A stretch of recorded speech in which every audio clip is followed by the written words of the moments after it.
If you're trapped in a mental state of limerence, a state of intense romantic infatuation, one of the best ways to recover is to go no contact with the person that you're obsessing over. It makes sense. If limerence is like an addiction, you should cut off your supply of love drug. But what if you can't? What if you have to spend time with your limerent object? In this video, I'll show you how to deal with that limitation and in fact how you can turn it to your advantage. Hi, my name is Tom Bellamy. I'm a neuroscientist and writer, and I blog all about limerence at livingwithlimerence.com.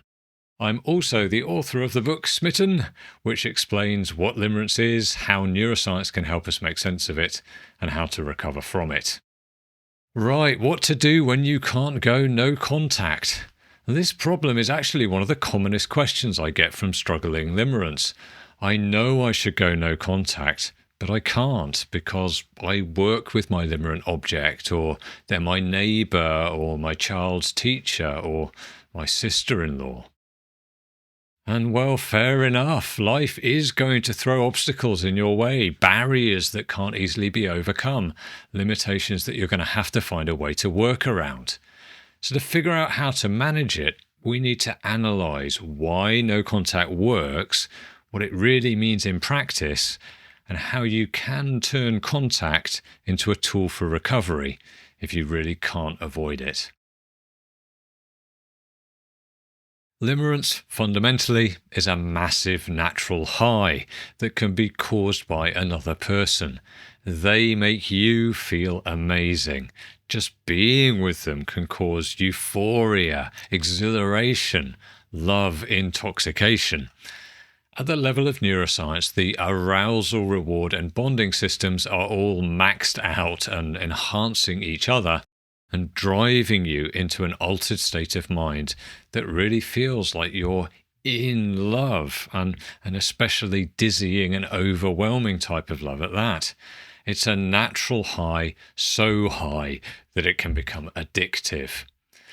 If the state of limerence persists for long enough, it can transition into a behavioural addiction to the other person. Now, I've detailed all the neuroscience in a previous video, and I'll put a link below for the curious, but the upshot is that once limerence has progressed to this stage, all the problems of addiction begin to manifest. Just as for any other addiction, recovery is going to depend on you stopping the supply of your drug. And if you're addicted to another person, no contact is the obvious way to achieve that. However, going cold turkey and cutting off all contact with your limerent object in one go is not necessarily the best way to manage it. It can be better to sort of taper off contact more slowly, reducing the time that you spend with them progressively so that you don't feel the full shock of withdrawal in one go. And that approach generally causes less of a disruption to your established routines too. People do notice if you suddenly ghost them. So, sometimes limiting contact is the best first step in recovery, and that can be a useful mindset if you can't go no contact completely. Focus instead on what you can limit. Look at your daily routines. How much contact do you have with your limerent object? How much of that lies within your control? How much could you limit contact while still meeting all your professional and personal obligations? So that baseline is the target to aim for.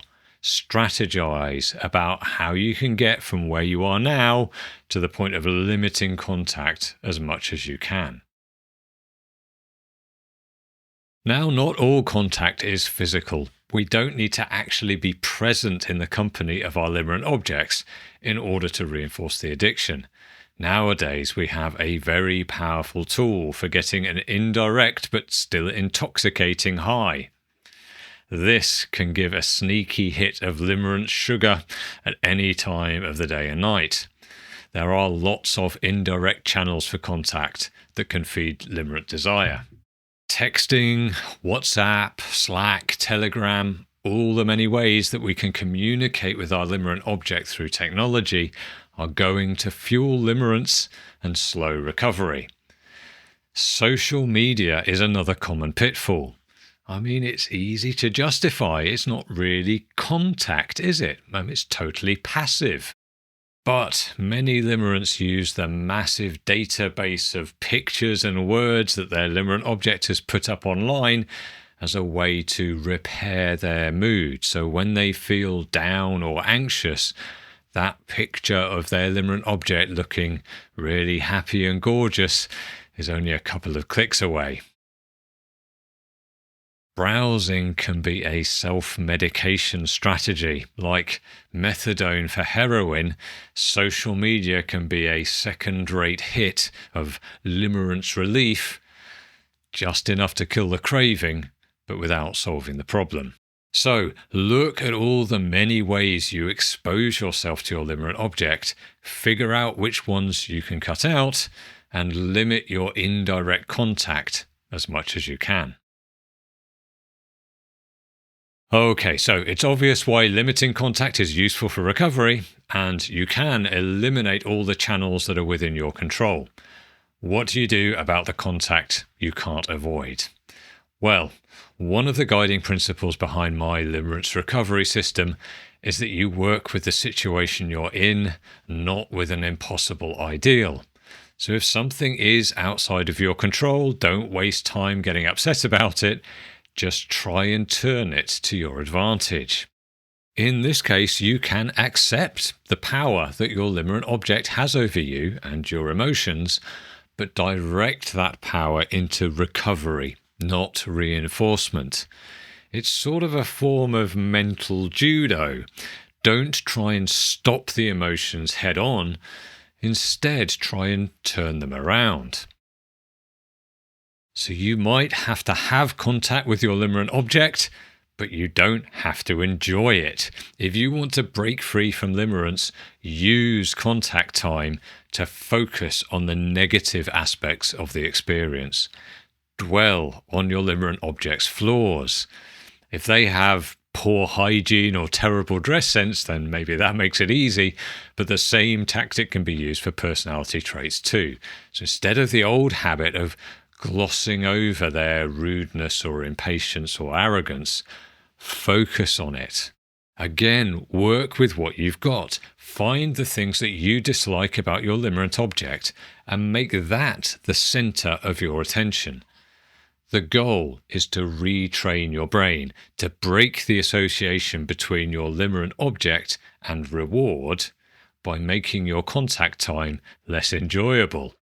Go into every meeting with the mindset, this is a chance to practice my mental judo skills, rather than going in with the giddy mix of hope and uncertainty that is keeping you hooked. Now, one bonus of this approach is that it will probably make you less good company too. So you'll get a nice negative cycle going where you're concentrating on nitpicking their flaws and they stop wanting to spend so much time with you. So I'm being a bit flippant, but the idea works. You need to reframe the way that you interact with your limerent object if you want to free yourself from obsession. Disrupt the old dynamic of your contact time, because that was reinforcing limerence. Make contact feel burdensome rather than arousing. Break the subconscious link between them and reward.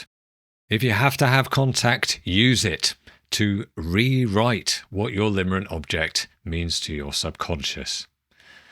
Now, like many challenges in life, this doesn't feel good in the moment, but it pays off in the long term when you free yourself from the obsession.